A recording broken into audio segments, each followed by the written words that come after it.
You know, the only thing Idaho legislature is required to do every year is pass a balanced budget. That's it.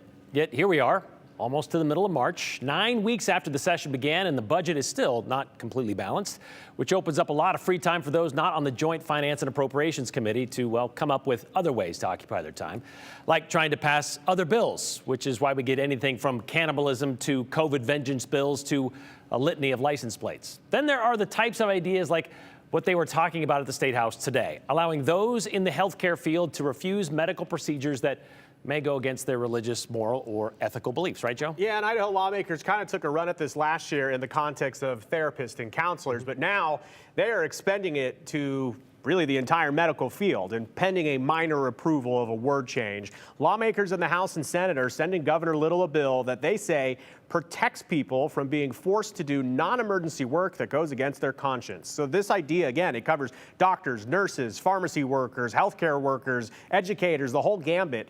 And people who voted against it, though, they brought up serious situations that this law could create.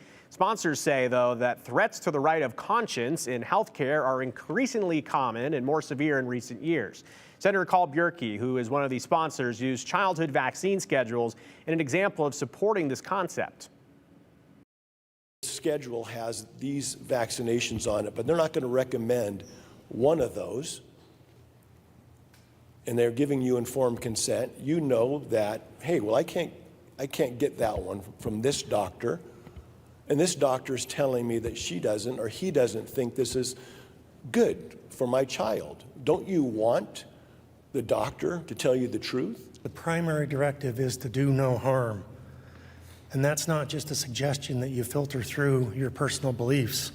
It's an absolute professional commitment, and that has guided the medical practice for centuries. It is also the law of this state that we will provide an abortion to a survivor of rape or incest. And now we're allowing a conscionable objection, and we're telling somebody they could deny it. Again, that previously passed the House, and it will be expected to go to the governor's desk shortly. Idaho lawmakers also want to bring a constitutional question to the voters in 2026. Yes or no? Should the Idaho legislature be the only group allowed to legalize growing, selling, processing, really anything to do with marijuana, narcotics, or other psychoactive substances? Basically, would Idahoans vote to block a citizen's effort to legalize marijuana? Sponsors say that the state of Idaho is different, resisting the moral and societal decline that states that legalize marijuana now have. We resist the moral and societal decline that we've seen that has plagued our neighboring states. And I think that's in part because of the constitutional provisions that Senator Groh mentioned. Our Constitution calls for us to resist that type of moral decline and promote temperance and morality and virtue and sobriety and the purity of the home. What we're offering here is a natural remedy and creating the opportunity for people to continue to seek help.